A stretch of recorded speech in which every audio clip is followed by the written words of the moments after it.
Okay, let's get started.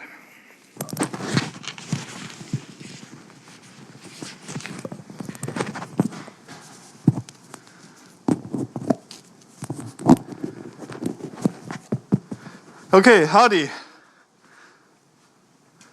Howdy. Howdy, right. This is how we greet in Aggieland. Welcome back to Ethan's 766, lecture 2. So in the last lecture, we had some introduction to the course. If you missed it, it's already recorded and shared on Canvas, okay?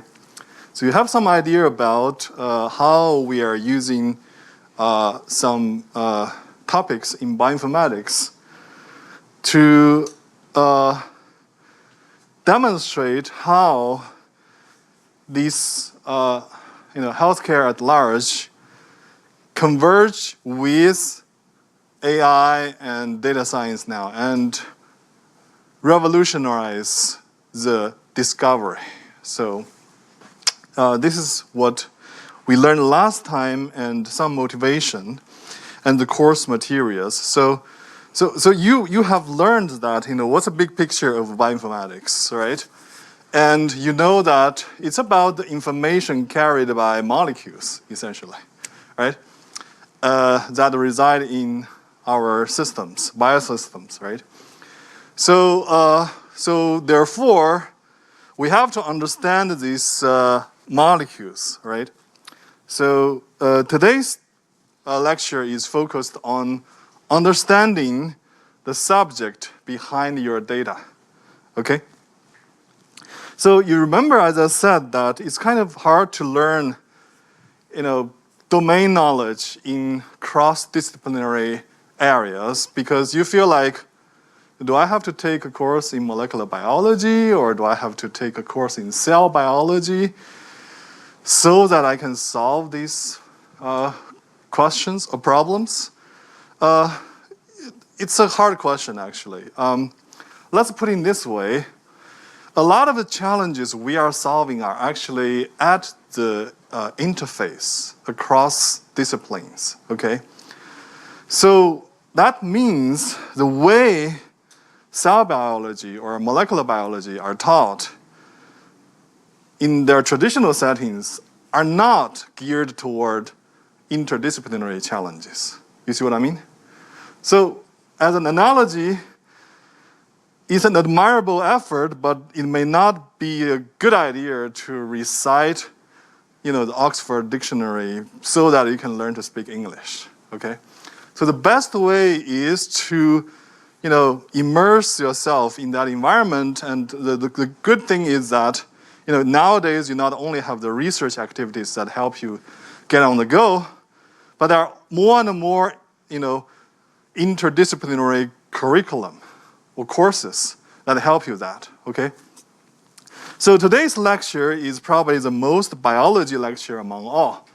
So you don't have to learn tons of things, but you will learn enough of things so that you can see how these molecules carry what kind of information and how this can be solved, either processing the information or analyzing the information. How you can solve them computationally, that's a question I want you to bear in your mind while learning the context, okay? So we'll learn these molecules because they are the information carrier and the subjects in bioinformatics, okay? So we'll learn them from 3 contexts today. First is, what are they? In other words, learn them in chemistry, okay? What are they? The second thing is, what do they do? That means their roles in cell biology, okay? And lastly, we'll have to see them in the light of computation, okay? After all, we're talking about how the information is being processed, transformed, and so on, right, in our systems. And we're trying to understand and re-engineer those information flow, right, largely thanks to our domain knowledge, but nowadays we are getting more and more help from data, right? In the end, I hope you see one of the key molecules we study here is a protein, and you can see that there is a trilogy of sequence, structure, and function. Okay, so that's the goal. If you are curious about more after today's lecture, there is a biology primer for computer scientists already posted on Canvas, so it only has 18 pages of text and images, so that should be friendly enough, okay? Any questions before I start? Okay, so let's get started. Again, as a reminder, what is bioinformatics is conceptualizing biology in terms of molecules, okay? And we are applying these informatics techniques to organize, model, mine, and understand the information associated with these molecules. On a large scale, that means you probably need to go to the omics level, right? Not looking at the individual molecules, right? So let's talk about what molecules, right? As a reminder, the resistor, capacitor, inductors in our body, right? The three macromolecules, or three important biomolecules that are of large sizes, macromolecules. There are DNA, RNA, and protein. These are the three. So we already learned last time that what kind of information do they store, right? Or how the information flow is going in this process. So, as you can see, right? So we have a cell here, in the shaded yellow. And in the center, we have this nucleus, okay? And as I said, genetic information is very important. You got to put it, deposit it in a safe place. And that safe place within our cell is the nucleus, okay? So I think since Watson and Crick figured out the double helix structure of the DNA with the help of the X-ray structures, right, from Rosalind, we had much better understanding about how this genetic information is passed from generation to generation. By generation to generation, I don't just mean human generations, but also cell generations, right? As you are sitting here, cells in your bodies are splitting. Some are dying, some are born, and there were, these double helix were unwind, and then they were each pair with another new strand, and then you got this replicate of the DNA, right? Of the double. So this is a DNA replication. And then this genetic information, not only gets duplicated during the cell processes, born or death, right? It also has to be somehow, transferred to where things need to be done. You see what I mean? So in other words, some molecules, right, messenger RNA specifically, they actually have to access, they have the special access to this nucleus, and then they can actually transfer that information from DNA. So what information we'll talk about again, it's a DNA sequence, right, and the genes and so on. And that information actually will be transcribed. I will explain later on what transcription means, okay?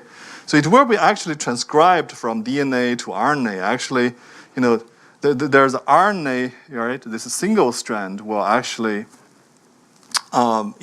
pair with one strand of the DNA, right? So that they're perfectly complementary to each other. And then that information is then, stored now on the RNA, and then RNA can leave the nucleus and enter the cytoplasm, okay, of the cell.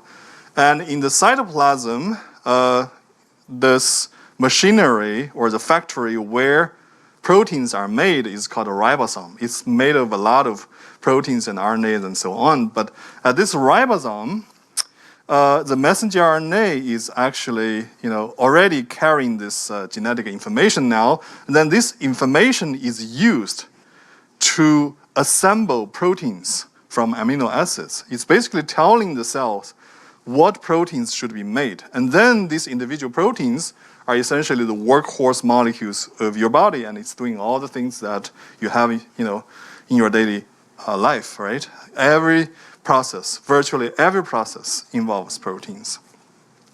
And that process, okay, starting with the genetic information now already transcribed to the sequence of the RNA, right? So, right? And that information is used to decide what proteins will be made. So that process is called translation. I want you to keep in mind and ask yourself this question. Why does DNA to RNA information flow is called transcription, yet the RNA to protein information flow is called translation, right? I want you to keep that in mind while we try to understand these molecules in chemistry and biology later on. There is a YouTube video you want to watch. Actually, it's very fun. What I said is a very simplified version of the central dogma of molecular biology. If you look at this animation, it's just amazing, actually. Probably I chose actually already a concise version of this. Let's see whether we can watch this.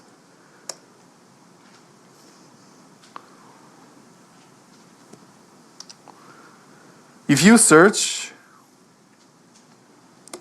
on YouTube, some people even had like a version that's like the Star Wars. You see what I mean? They show the molecules as if they are the starship, the spaceships. Very fun, actually.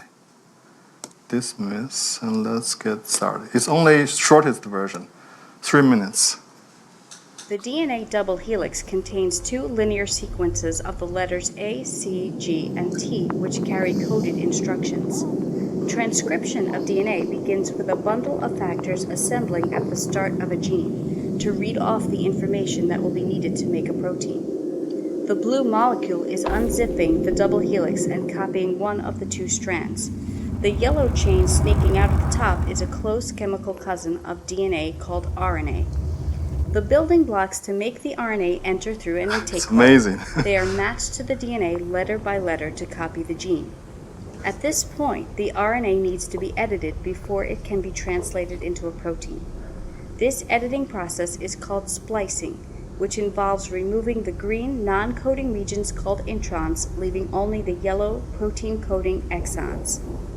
Splicing begins with assembly of factors at the intron-exon borders, which act as beacons to guide small proteins to form a splicing machine called the spliceosome. The animation is showing this happening in real time. The spliceosome then brings the exons on either side of the intron very close together, ready to be cut. One end of the intron is cut and folded back on itself to join and form a loop. The spliceosome then cuts the RNA to release the loop and join the two exons together. The edited RNA and intron are released, and the spliceosome disassembles. This process is repeated for every intron in the RNA. Numerous spliceosomes remove all introns so that the edited RNA contains only exons, which are the complete instructions for the protein. Again, this is happening in real time. When the RNA copy is complete, it snakes out into the outer part of the cell. Then all the components of a molecular factory called a ribosome lock together around the RNA. It translates the genetic information in the RNA into a string of amino acids that will become a protein. Special transfer molecules, the green triangles, bring each amino acid to the ribosome. Inside the ribosome, the RNA is pulled through like a tape. There are different transfer molecules for each of the 20 amino acids shown as small red tips. The code for each amino acid is read off the RNA 3 letters at a time and matched to 3 corresponding letters on the transfer molecules. The amino acid is added to the growing protein chain, and after a few seconds the protein starts to emerge from the ribosome. Ribosomes can make many proteins. It just depends what genetic message you feed into the RNA. It's fun, right? So what's amazing is that these molecules working together is really like a factory, like machinery, isn't it? Right? It's really amazing how they work together, right? And you wonder, who tells them to do what, right? So in other words, in our eyes, how is this information flowing across the molecules, right? So what I said here, including replication, transcription, and translation, these are just three key information flow that we more or less understand, and there are other kind of information flow as well. So that's amazing part. So now let me turn on again the laser pointer. So now with these three molecules, we need to see them, right? Because we need to understand their information. So we need to understand what they are. So you probably forgot about a lot of things in chemistry. That's okay. I mean, you can just use 1 minute to understand what is going on. I'm going to start with what is an element, and I'm going to talk about atom, and then molecule, and ion. Okay? So it's just a quick review, something you have learned in the high school. So elements are fundamental substances of matters, right? So the first semester I taught here at A&M was actually in the chemistry department classroom. They have a periodic table of elements there. So never taught there anymore. But you usually see something like here, that there is a symbol, that's a helium. There's a number 2, that's atomic number or the number of protons. And then 4.003, that's atomic mass in some units, okay? So how do you differentiate different elements? That's differentiated by the atomic number here. That's the number of protons in the nuclei of the atoms, okay? What are the atoms? The atoms are usually consisting of a nucleus and electron. So the nucleus includes a proton whose charge is +1 unit and mass is 1 Dalton. And the neutron has no charge and the mass is also 1 Dalton. And then there's electrons surrounding this nucleus, right?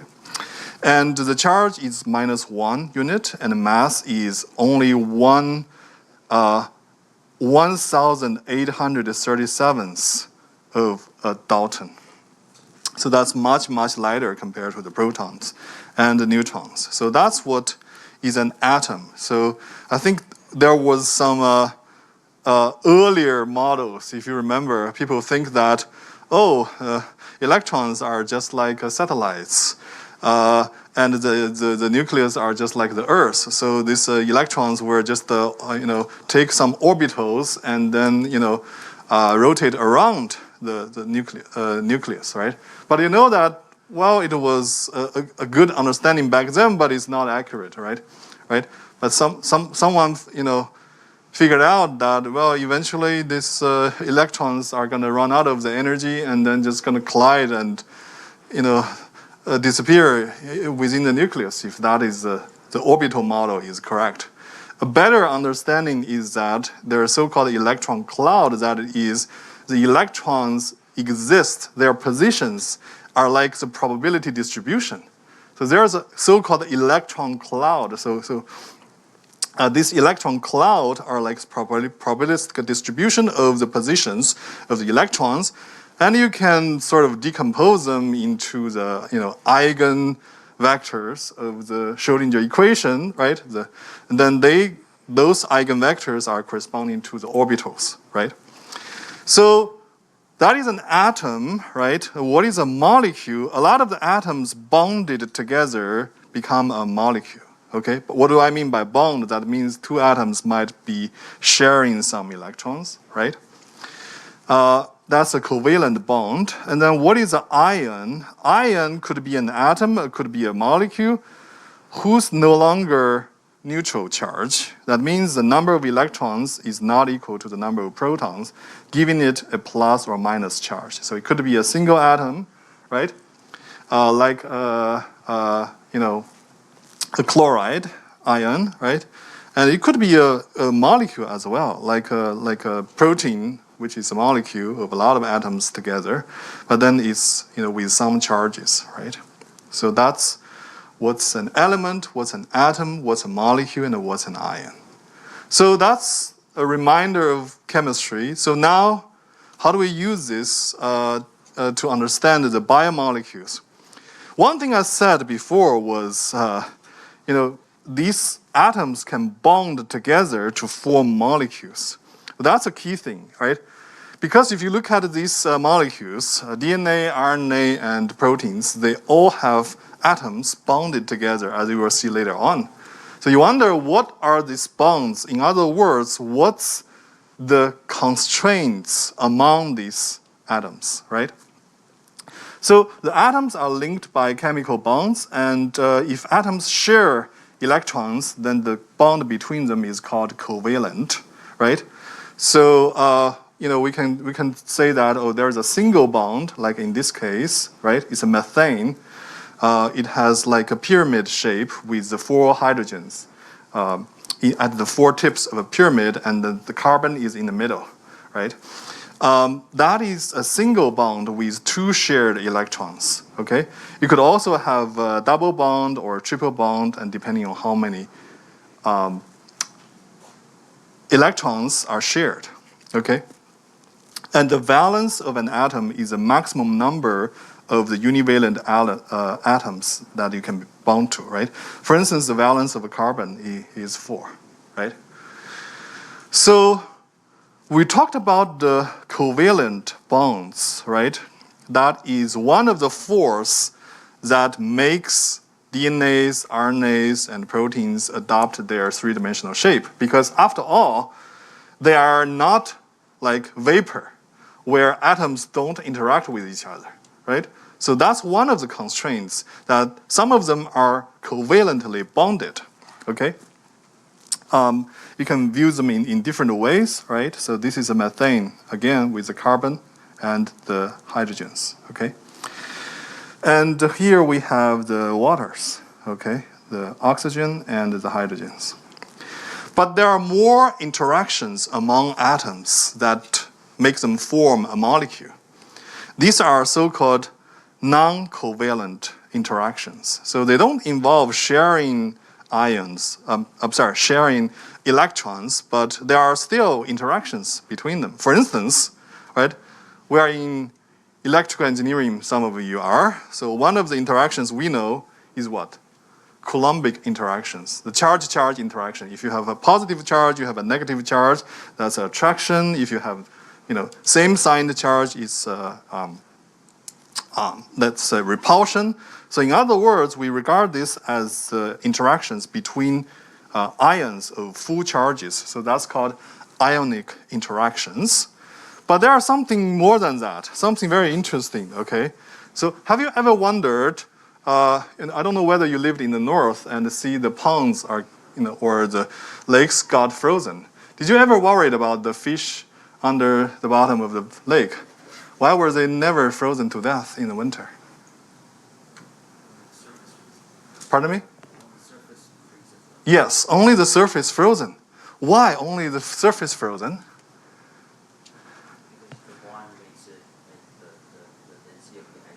The density of the ice, yeah. Water is very unique, right?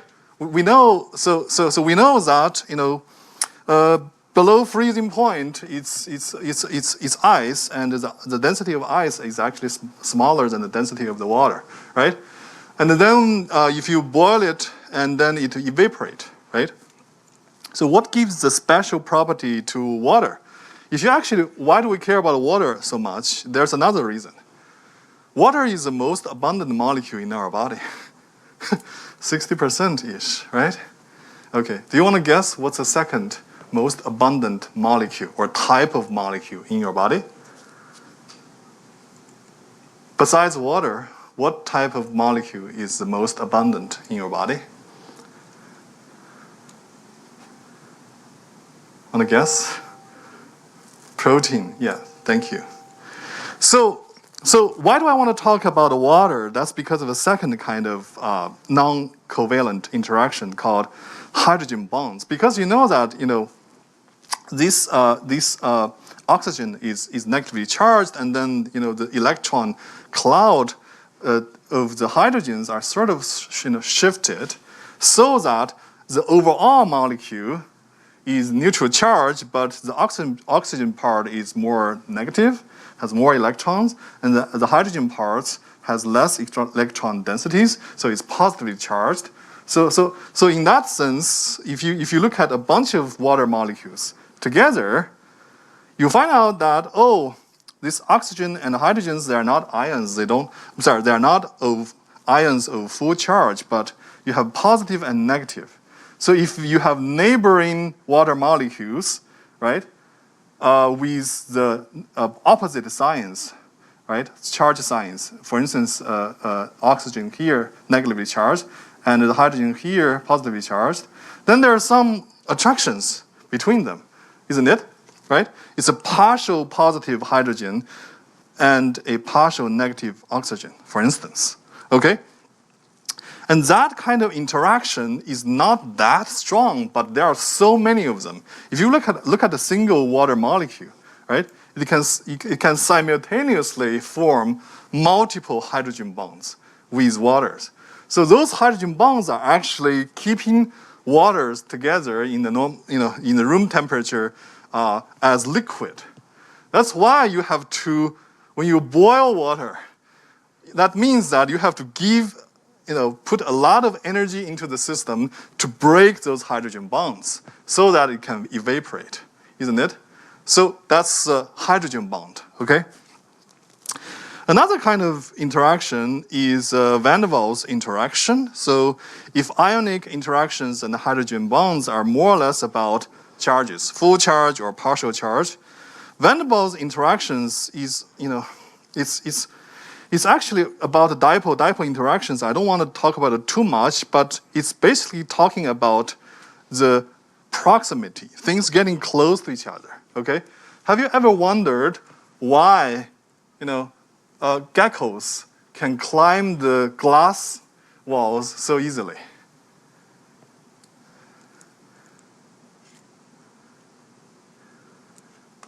Right? So a lot of the recent studies, sort of so-called the biomimics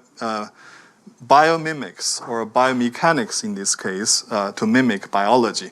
So people actually learned from geckos and figure out that how you can design a bunch of pads, then you can wear a pair of pads and then grab a couple of pairs and then you can climb the glass ceiling, okay, without the use of a thread like a Spider-Man, okay?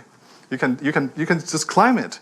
So part of it is because of the van der Waals interactions. It's just like two atoms, right, who like to be close to each other, but then they're like the two hedgehogs in the winter. If they are too far away from each other, they like to be attracted to keep warm. But if they are too close to each other, they also collide with each other. So there's an optimum distance between the two atoms. So that's what van der Waals is about. It's about the things like to get close. Okay, so without getting into too much details about what dipoles are. And lastly, it's called hydrophobic interactions. Those are non-polar groups, or these are not ions, so they are not positively charged. Okay, or negatively charged or partially charged. And these are non-polar groups that like to stick to each other. Okay, they like to mingle with each other and they don't like water. Hydrophobic. Hydro is water. Phobic is hate or afraid of, right? So this is the reason that you can use soap to wash your hands, right? Because there are a lot of materials or non-polar groups in your soap. They like to stick to each other and get away from water. And then they carry the dirt away and then, gets removed from your hand much easily. Okay? So these are the non-covalent interactions between the atoms. And with the knowledge about what atoms are and what glue atoms together into molecules, now we are ready to understand these three important molecules in the light of chemistry now. Okay, now you are ready to understand what is what are these molecules in the eyes of chemistry? So nowadays, I don't know about you, but DNA and RNA have already become a popular word in many different cultures, right? In some Chinese dictionaries, DNA, no way it's a Chinese, but it's a word, right? So everybody knows what DNA and RNA are, but what is DNA? So the answer is DNA is short for deoxyribonucleic acid, okay? So at the first sight, it looks like a pain to remember deoxyribonucleic acid compared to DNA. But once you understand the chemistry about DNA, you would understand that, wow, this name actually helps me remember what DNA is in the eyes of chemistry, okay? So DNA is, when I introduce them in chemistry and then biology, again, as a reminder, please keep in mind and ask you the following questions. What do these domain knowledge, chemistry and biology, tell me about the information and the data behind these molecules? Okay, I want you to pay attention. So the first argument is that DNA is actually a linear polymer of repeating units. So you have things that repeat themselves and, connect with each other in a line. So it's a linear polymer. And these repeating units are called nucleotides, okay? And there are 4 kinds of nucleotides for DNA, but each nucleotide has 3 subunits. So let me give you one example here. For instance, this is the thymine. So what you see here is that there's something in the middle that is a 5-carbon sugar. Okay, 1, 2, 3, 4, 5-carbon sugar. This one is better, right here. Yeah, so this one is better. So this is a sugar, 5-carbon sugar with oxygen here. It's deoxyribose. Okay, that's what the name is about, deoxyribo. So the ribose is about the fact that it's a sugar. But what does deoxy mean? It means that this position is not OH like the other, but just H. So it's removing one oxygen, deoxy. Okay, so the 5-carbon sugar is a ribose, but one of the position is the OH is replaced by H, so that's why this is a deoxyribose in the middle. Okay. Every nucleotide has a deoxyribose, this sugar in the middle, and this sugar sort of it's like a child that is reaching to dad and mom. Okay, on one side it's connecting to a phosphate group. Okay, PO4. Okay, this is a negatively charged ion. Okay, or subgroup. So again, this phosphate group is, in all the 4 different nucleotides. That's the same. But on the other side, it's connecting to a nitrogenous base. This is a nitrogenous base here, okay?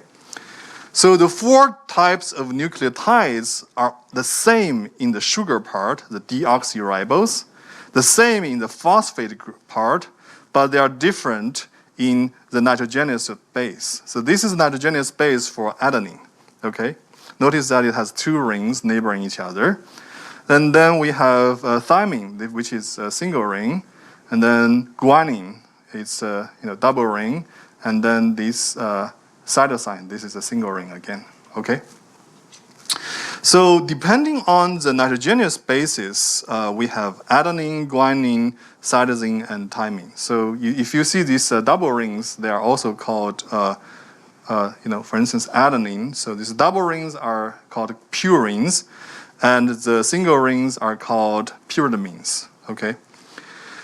So if you look at how, in this case, a DNA sequence is being formed. So a good example is shown here. If you look at here, on one side, I have a DNA sequence of only 2 nucleotides. The length is only 2. Do you notice where they connect?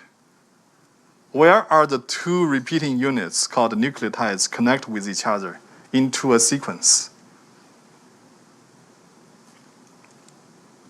It's right here, isn't it? In other words, the phosphate group of the previous nucleotide is covalently bonded with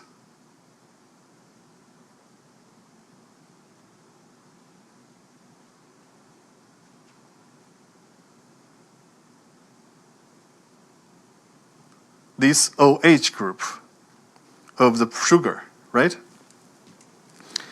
So in other words, how do we understand that we have a linear chain of nucleotides called DNA? The reason that it's a linear chain of repeating units is because every unit is a nucleotide. They only differ in the nitrogenous base, okay? And the reason that they are put together into a sequence is because of the covalent bond connecting them, okay?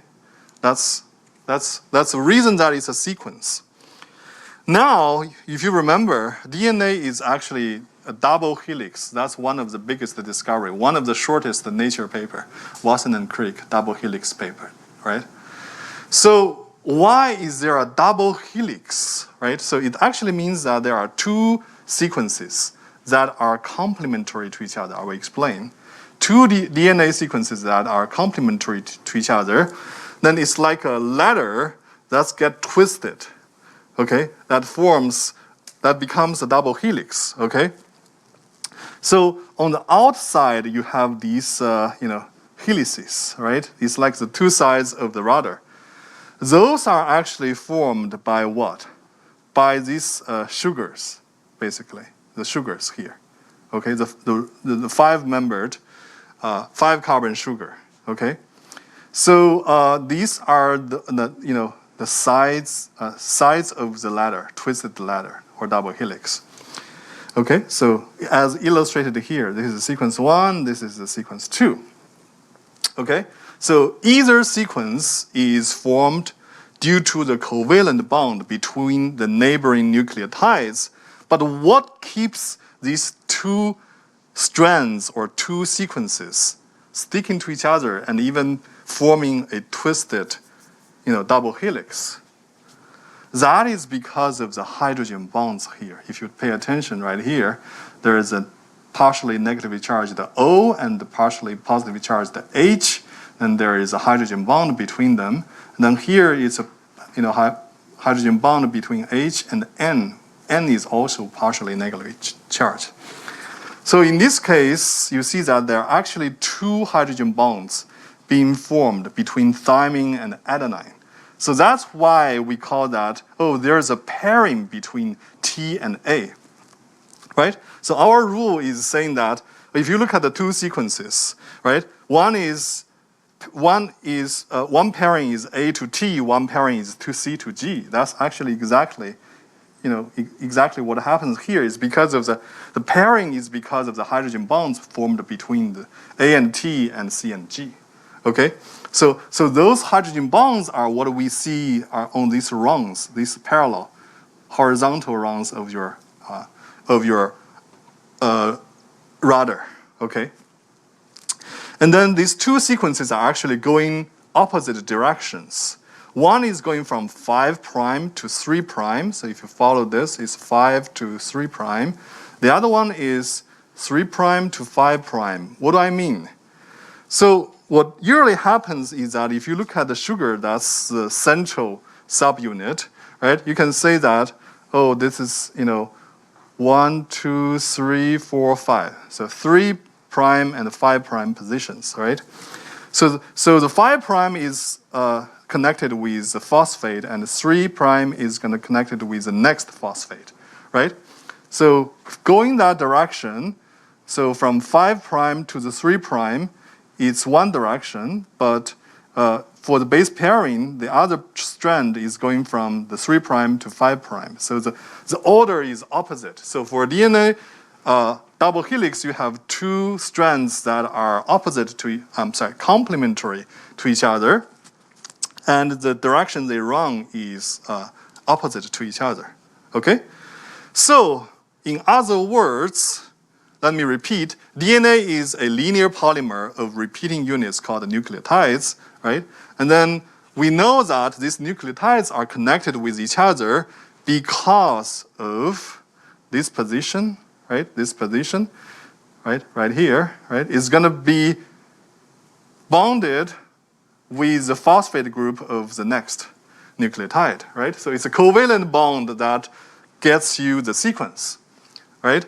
And it's the hydrogen bonds across the strands, right? So it's a covalent bond within a strand that gives you the sequence. It's the hydrogen bonds across the strands that give you the double helix. So, right? So that's, in the end, you can conclude that, well, a DNA sequence, I can just look at either strand, and so, for instance, going from 5' to 3', and I can conclude that this is a text written in an alphabet of 4 letters. You probably notice that this sentence has no words defined.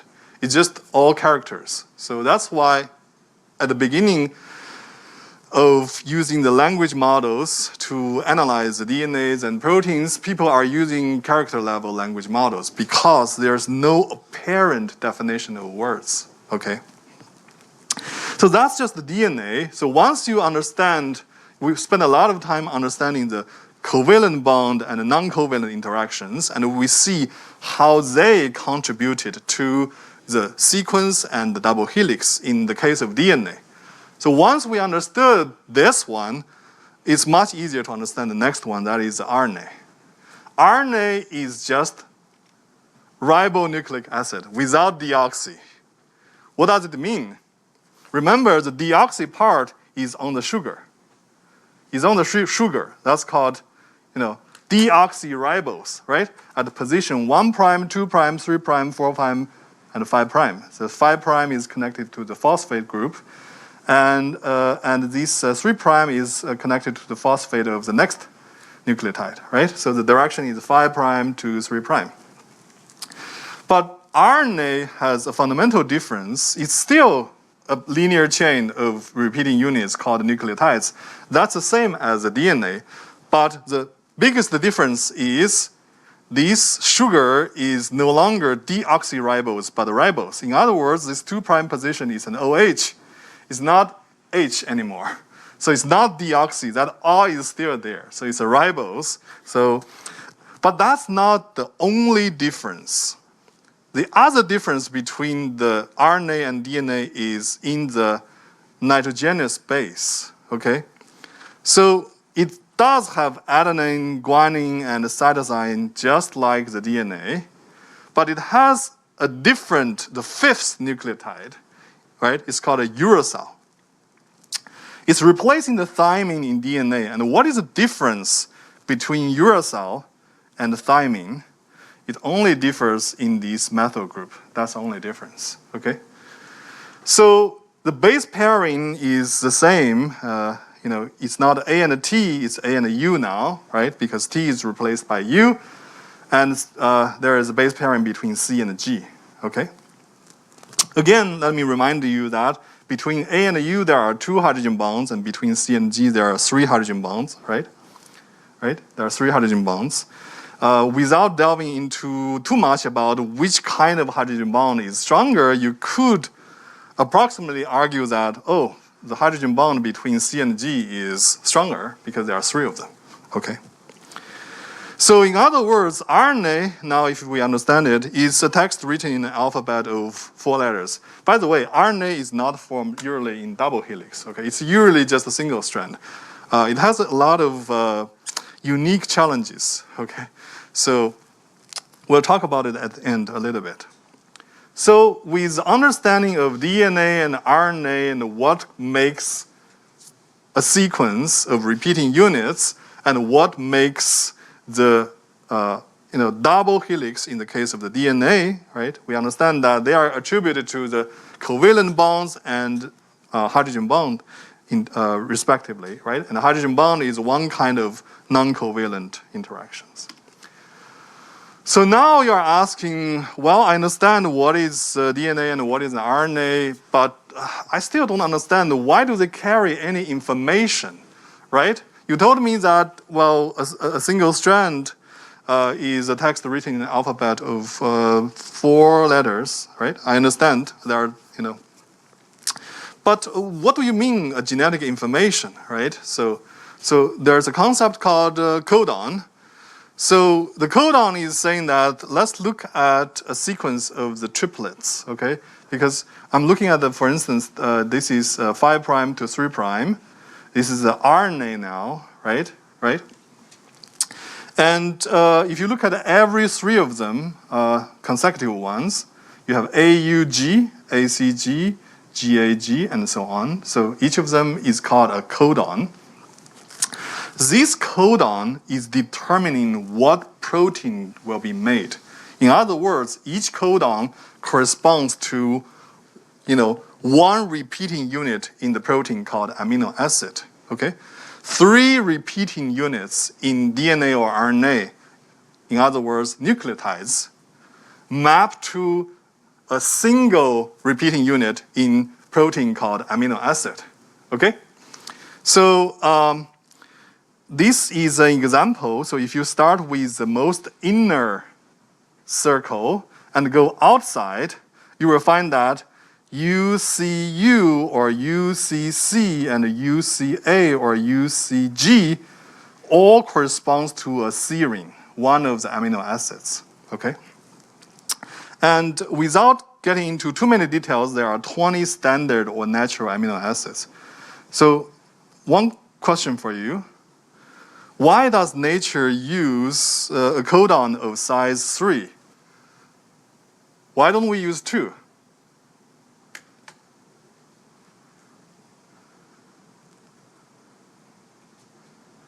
Let me give you a hint. Each codon has to at least determine an amino acid. And there are 20 types of standard amino acids in nature. So how does nature choose a codon size of 3? How can we rationalize its choice? Yes? Sachis? Yeah. Yes. Sure, I'm just guessing. So since there are 4, Yes. A, U, B, and C. Yes. So if we use 3, Yes. we would be sure of which the other is. If we use a codon of size 3, in other words, a sequence of size 3, of length 3, and every one of the 3 positions has 4 choices of 4-letter choices. So in total, how many choices of the text or the sequence in it's called permutation, right? How many permutations do we have? Sorry, it's not permutation. You can reuse, so it's not a permutation, right? It's combination, right? So 4 times 4 times 4, 64. So in other words, theoretically, using a codon of size 3, you can, if there's a 1-to-1 mapping, then you can at least uniquely determine 64 different amino acids, okay? Of course, it's not that simple because you have to also have some special codons, like where do I start or where do I end? Do you see what I mean? Otherwise, how do I know which one is the first, right? But, so if you use a size 2, you got 4 to the 2, that's a 16, that's not enough, right? But you may also wonder why nature use so many different codon choices for 20 amino acids, right? I think a short answer is, remember, biology or nature is not optimized for efficiency alone. One of the more important aspects is robustness. Remember, we have to survive first, okay? Everything in our body, all these processes, all this information flow is not flawless. There are mistakes. You have to consider the robustness of the system. So that is one explanation. I also want to remind you that nowadays people have already engineered, okay, systems where the codon size is not 3 but 4. So in this way, they actually can introduce many, many different amino acids that are not standard, but they can be put together to form new parts and new systems. Okay, that's something has done before, more than 5-6 years ago already. So lastly, we talk about the proteins, right? DNA, RNA, and the proteins. So proteins, as I said, that it's everywhere. It's a workhorse molecule in our body, and it's everywhere in our life, right? So if any of you exercise, you know that the nutrients are as important as exercise, right? And one of the nutrients you probably use are like wheat or other kind of protein, right? Or muscle milk. And that is, protein. In a lot of factories, to make chemical reactions faster, you have to use enzymes. Those are proteins. When you buy products, you probably pay attention to what are the nutrients, and protein is usually one of the important things. And part of the reason is that it's everywhere in our body. It's everywhere, right? So I said muscles already, why you need proteins for your bodybuilding, because there are special proteins, the muscle proteins. They are called actins and myosins, right? So these are enabling muscle movement, and you can build your muscles, right? And the molecular mechanism is because of the proteins, right? And I said last time that you can digest your food quickly without waiting forever until your hamburger gets digested. That's because of the enzymes in your saliva, stomach, and the small intestines, right? And I guess every one of you got some vaccines probably, right? What is the vaccine doing for COVID or any kind of flu? What it's doing is basically triggering your immune system, right? Then your immune system will generate some antibodies to defend against the invaders, in this case, the COVID-19 virus, right? And there are many, many other kind of things that are involving. So there are some proteins, for instance, the enzymes I talked about, the antibodies I talked about, right? So they're, generated by B cells, and these Y-shaped antibodies are defending against the bacteria or virus. Then there are, a lot of proteins sort of helping the communication between cells, or inside and outside of the cells. Okay, for instance, some proteins called nuclear receptors, they actually respond to the stimuli. For instance, a steroid hormone. Okay, so this is the cell membrane and the cytoplasm and nucleus. So the steroid hormone is actually interacting with the protein called a nuclear receptor, and then this nuclear receptor actually carries the steroid hormone into the nucleus. And then they will bind to some DNA and activate the transcription, okay? And there are some transmembrane receptors here. These are actually like sensors and actuators in our body. So here is outside of the cell, and below is down inside the cell. What these GPCR, G protein coupled receptors, sitting right on the membrane of our cell is sensing the signal outside of the cell and then triggering some downstream molecular event inside of the cell, okay? So it's both sensor and actuators. So there's no doubt that GPCR and ion channels and other proteins are actually the most frequent drug targets. Okay, a lot of the drugs are interacting with the GPCRs or ion channels in our bodies, okay? And yes, as I said, there's ion channels, kinase, GPCRs, these are the market shares, okay? And then, just like DNA and RNA, right? What is a protein in the eyes of chemistry? Well, it's also a sequence. It's also a linear chain, right? And the repeating unit is called amino acid, okay? It's also repeating unit. So unlike the nucleotide in the middle, you have a sugar, right, ribose or deoxyribose. Here, in the middle, you have a central carbon. Okay, and this carbon is connected to 4 groups, right? There is NH2, the amino group, right? And there is a COOH, the carboxyl group, right? Then there is a hydrogen always there. But then there is a R or side chain or side group, okay? There are 20 standard amino acids. They all have the same central carbon, amino group, and carboxyl group, but they differ in the R group or the side chains, okay? And the rest, like carbon, amino group, and carboxyl group, are called backbones. So now do you wonder, how do amino acids connect with each other in the sequence?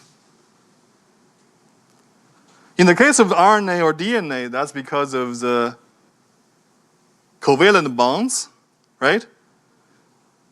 Between what? Between the sugar and the neighboring phosphate group. Here, it's very similar. So now let's look at 2 amino acids forming a sequence of length 2, okay? It also has a direction like RNA or DNA is from 5' to 3', right? The amino acid going direction from N to C. So amino group to carboxyl group, right? Because I told you that it's a sequence or text written in the alphabet. But how do you know which direction? Should you write from left to right or right to left? That direction is defined as 5' to 3' in RNA or DNA. And it's defined as N to C, amino group to carboxyl group, okay? N terminus to C terminus. Now if you have 2 of them, right, head to tail docked, then the carboxyl group of amino acid 1 will interact, form chemical reactions with the amino group of amino acid 2. Then what happens? If you look at this interaction, if you get some HOH, what do you get? Water. So in other words, the outcome of the chemical reaction is a water molecule leave, and then there's a new bond formed between the first amino acid and the second amino acid. Okay? So that is called the peptide bond. Okay? That's like the bond you saw in the RNA or DNA, but this one is a peptide bond. Okay? And so in this sense, we don't, because you see that, both amino acids lost something. One lost OH and one lost 1H. So we sometimes don't call them amino acid 1 or amino acid 2 anymore. We call them a residue 1 and residue 2 because that's what's left over after the water condensation, okay? So that's the reason that you get a protein sequence with order from left to right, N to C terminus, right? And it's a text written in alphabet of 20 in this case, okay? So there are 20 different amino acids, standard amino acids, okay? I removed one of them here. They are actually of very different personalities. And that's the reason that we have so many. Have you wondered how many different kinds of proteins are in your body? Many, many of them. And they are all made by repeating units, and there are only 20 types of amino acids. There are only 20 types of them, okay? Isn't that amazing? We can use 20, building blocks and make so many different protein sequences that do all kinds of things, right? So what are these 20 amino acids? As I said, they have different personalities, right? Some of them are positively charged, some of them are negatively charged. Some of them are not charged, but polar, meaning their overall charge is 0, neutral, but some part is positive, some part is negative, like water. Okay, that's called polar. Then hydrophobic, you have heard about it before. They are not charged, they are not polar. They just like to stay with each other and they hate water. And then there are some special amino acids, okay? Let's talk about them one by one, and I start just one example, help you recall what was happening. So remember that, let's look at the positively charged, the arginine, okay? So let's see, where is our central carbon, okay? The central carbon is right here. The central carbon is right here. It's connected to this amino group and the COOH carboxyl group. There's a fourth one that's a hydrogen. I don't draw it anymore because there's always a hydrogen. And then this fourth group is R group. This R group is very long. You see? It's very long. 1 carbon, 2 carbon, 3 carbon, and then this NH, 3 NHs. So, and then they are at the tip of the side chain, right? It grows from the central carbon, and it's very long, and the tip of the side chain is positively charged, okay? This is an arginine, and then lysine, again here, this is the central carbon, right? And then this side chain grows this direction. It's long and positively charged, right? It's a lysine. And then there's a histidine, right? There are some other that are negatively charged, okay? The negatively charged, again, look at this is the central carbon. We have the amino group, NH2, carboxyl group, COOH. The side chain grows from the central carbon and goes like this. 1 CH2, and then here it is a COO, which is negatively charged, right? So this is negatively charged, so it's also called an acid, right? It's aspartic acid or glutamic acid. These amino acids usually are given a full name as well as a 3-letter code, ARG or HIS in this case. But you're also giving them a single letter code because there are 20 amino acids and there are 26 letters in English alphabet. So we could afford giving each amino acid, standard ones, 1 English letter, okay? But sometimes it's kind of tricky, right? For instance, it's hard. In lysine, there's no K, but sometimes you have to choose some letter that's not in the name, okay? Otherwise, you will get a repeat, okay? Arginine is easy. R, you start with R, so it's R. Histidine started with H in spelling, so it's H, and so on. So besides the positively charged and negatively charged amino acids, there are also polar. Okay, they are not charged overall. Overall, it's not charged. Okay, but as I said, some part is more positively charged, some part is more negatively charged, like the H2O water you have seen. So these are polar. So these polars are, for instance, serine. This is the side chain, CH2OH, and this is threonine, the side chain, asparagine side chain, right? And then glutamine side chain, right? Their 1-letter codes are S, T, N, and Q. Lastly, I want to talk about, before talking about the hydrophobic ones, which are just very simple, I want to also talk about let's talk about hydrophobic still. The hydrophobic ones are not charged, like all these ones, you see. Alanine, isoleucine, leucine, methionine, and so on. So the side chains all start with the central carbon and goes down the 6 o'clock direction in the illustration, okay? So they are hydrophobic. They like to, mingle with each other, and they like to hide from water.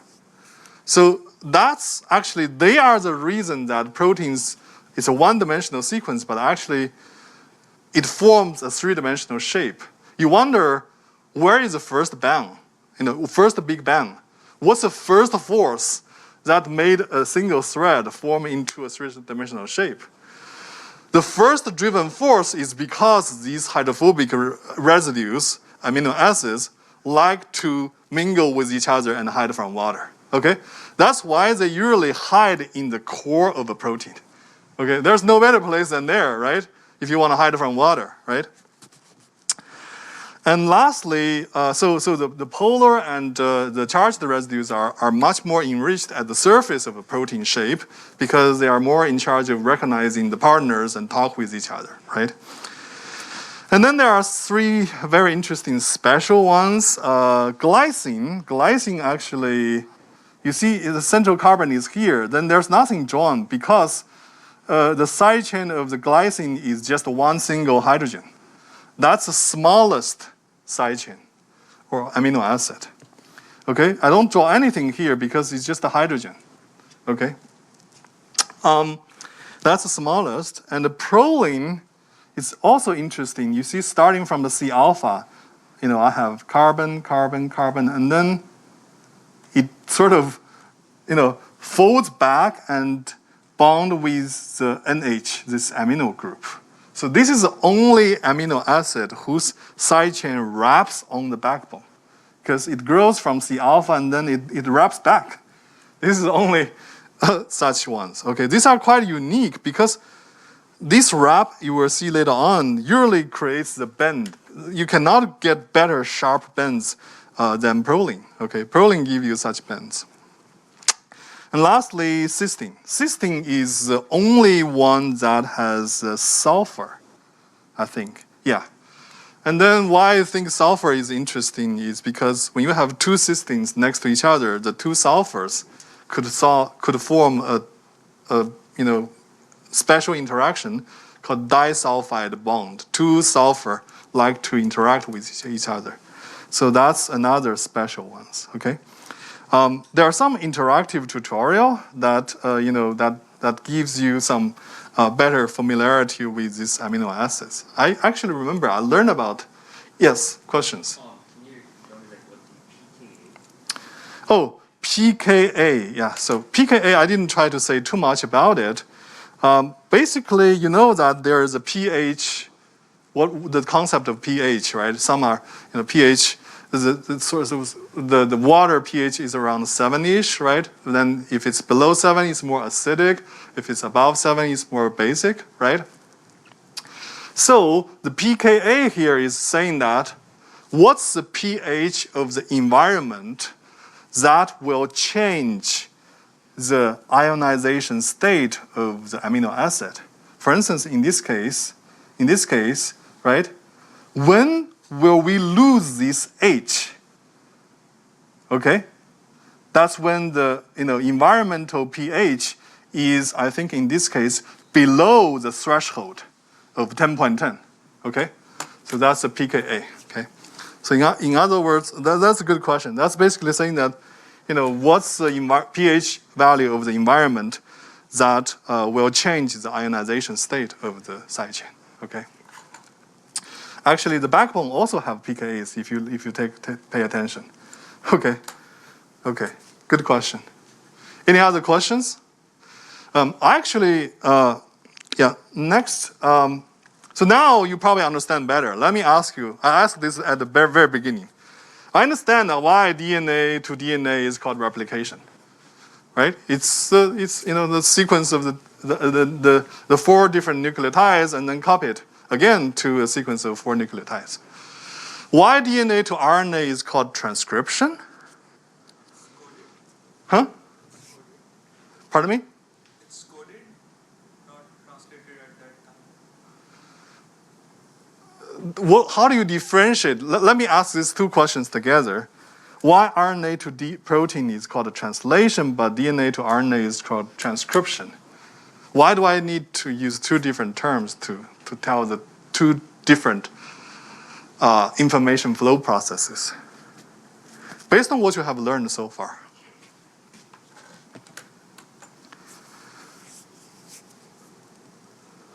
DNA and RNA, their information are both stored in the language of nucleotides, right?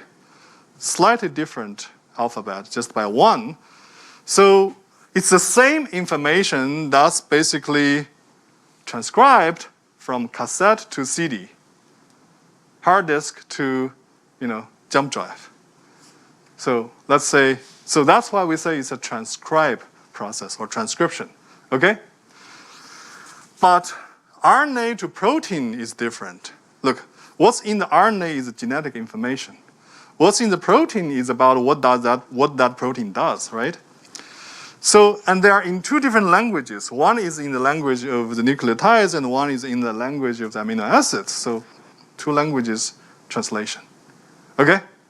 So Again, I don't want you to remember deoxyribonucleotide or translation, but I think once I understand these terminologies, actually it's very useful for me to capture the core idea and understand better things. So in the end, as I said, these proteins are one-dimensional sequences. DNAs are one-dimensional sequences, but they are not existing like a line in our body. Otherwise, your size would be bigger than the universe. Okay?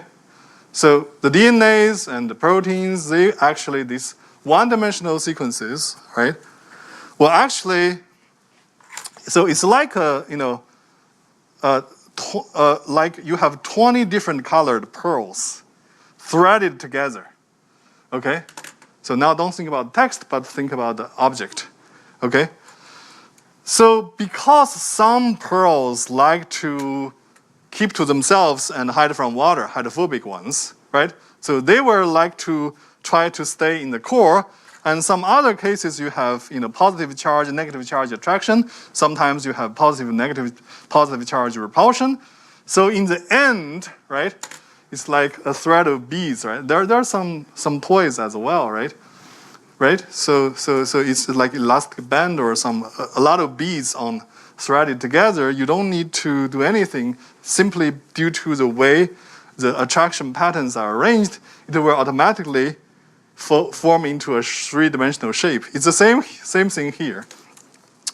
So because of these non-bonded and bonded interactions, these amino acids, this one-dimensional sequence will form local three-dimensional structure, like this alpha helix and the beta sheets. We'll explain in more details later on. And these local secondary substructures will again packed together and form a global tertiary structure. Okay? Here I start with the N-terminal, and it goes this way, right? I have a beta strand, and then loop, and then beta strand, and then alpha helix, and then beta again, okay?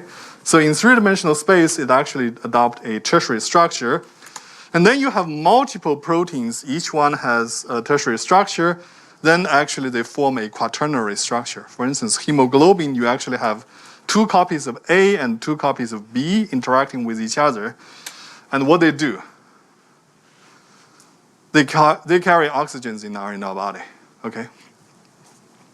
So in other words, there is a paradigm of sequence, structure, and eventually, in this case, interaction, or even the function, okay? So that is another illustration of the information flow in our body, in this case, only specifically carried by a single protein, okay? This is just a single protein. So what kind of algorithms or computational problems do I need, right? Remember, you can have algorithms for analysis, prediction, and design. So if you follow the causal direction from one-dimensional sequence to function, right? So this is a sequence. This is a tertiary structure, 3D global structure. This is the pairs or multiple proteins interacting. And in the end, there is a function.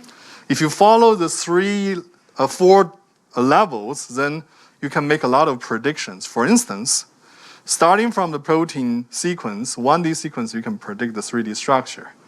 That's a so-called protein folding problem or protein structure prediction problem that just received a land shift change last year by AlphaFold, right?